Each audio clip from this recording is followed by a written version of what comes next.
Ito ang FKM Pulsar 500, isang cruiser. At kapag sinabing cruiser, mababa ang seat height. 500cc liquid-cooled fuel-injected V-twin engine with 8 valves. At kapag sinabing V-twin, tunog pa lang, ulam na.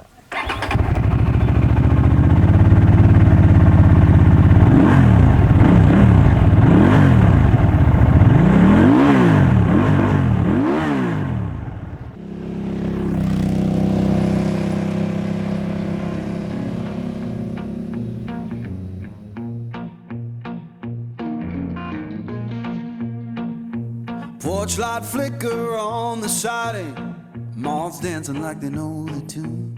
Porch light flicker on the siding, moths dancing like they know the tune.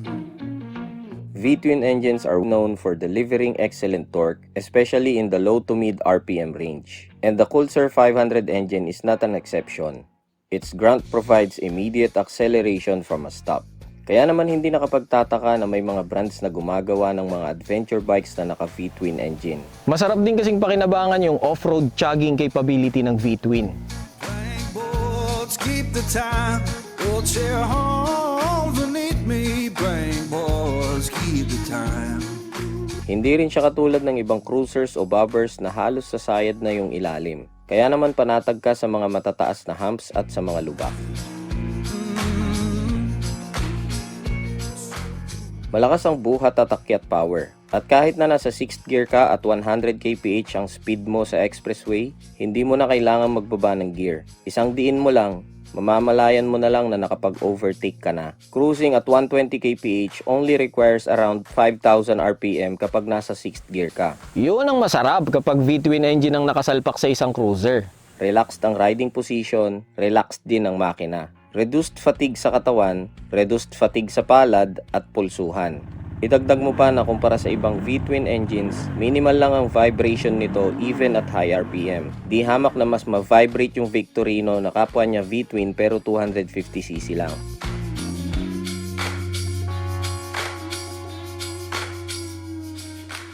Maganda rin ang cornering clearance nito na bihira sa mga cruisers.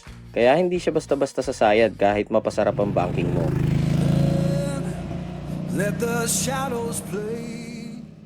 Napakalambot ng clutch at napakalambing ng pasok ng engine brake. Halos parang pasok lang ng engine brake sa scooter. Hindi yung engine brake mismo ang parang sa scooter ha, yung pasok lang ng engine brake. Salamat sa sleeper clutch at sa belt drive niya na walang recoil Kapag bumitaw o pumiga ka sa silinyador.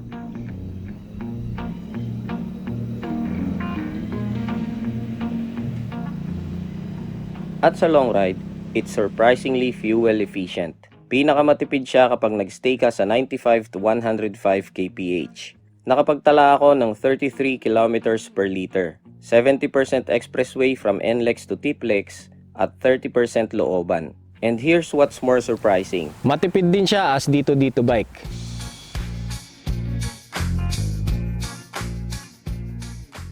Sa lahat ng cruiser bikes na nasubukan ko na, ito na yata ang may pinakamagaan na handling. Napakabanayad iliko, hindi mabigat yung manubela. Having said that, this is an ideal commuter bike kung light to moderate traffic lang ang madadaanan mo. Pero kung alam mong palagi kang masastuck sa traffic, Huwag mong subukan. Masisira ang buhay mo. Malaking espasyo ang kinakain ng kabig niya. Bukod kasi sa mahaba yung wheelbase, mas may angle din yung rake niya. That is to maximize high-speed straight line stability than quick maneuvering. Ganon talaga ang mga cruiser. Tapos ang lapad na ng handlebar, naka-bar and mirrors pa. Pili lang ang masisingitan mo. May provision naman kung sakaling gusto mong baguhin yung configuration ng side mirrors.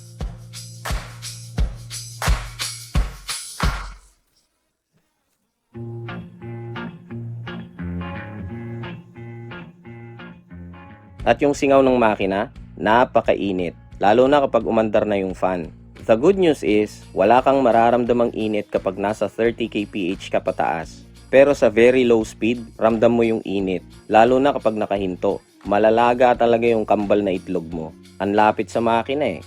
Pero hindi ko yun itinuturing na con kasi normal lang yun sa mga V-twin at L-twin engines. Kahit itanong nyo pa sa mga naka-Ducati Scrambler. Makwento ko lang. Kapag nasa stuck ako sa pila sa toll gate sa expressway, Pinapatay ko yung makina. Umaalis ako sa pagkakaupo sa motor at itinutulak ko siya sa bawat usad ng pila. Sasakyan ko lang siya ulit kapag magbabayad na ako sa toll gate. Pero hindi ibig sabihin nun na prone siya sa overheating ah. Actually maganda ang cooling system nitong Coolser 500. Sa panel, makikita mong na-maintain niya yung ideal working temperature ng engine.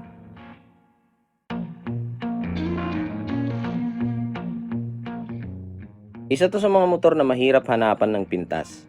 Isa lang ang major con ko dito sa motor na to. Yung catch basin sa palibot ng fuel port. Naiipunan ng tubig kapag nagpa-car wash ka o kapag naulanan. May drainage naman siya, but for some reason, hindi niya nadidrain yung tubig.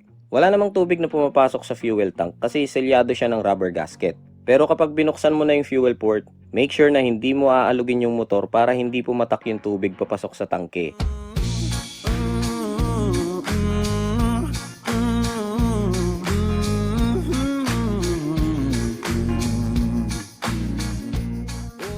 Overall, this is a solid bike.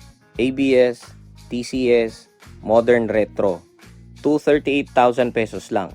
Sa 500cc lineup ni FKM, this is the most inexpensive. But this gave me the most satisfying experience. Sabi nga nila, wala sa lakihan, nasa performance. Cut. Humming low next door. Someone left the radio. Humming low next door. Static sings the harmony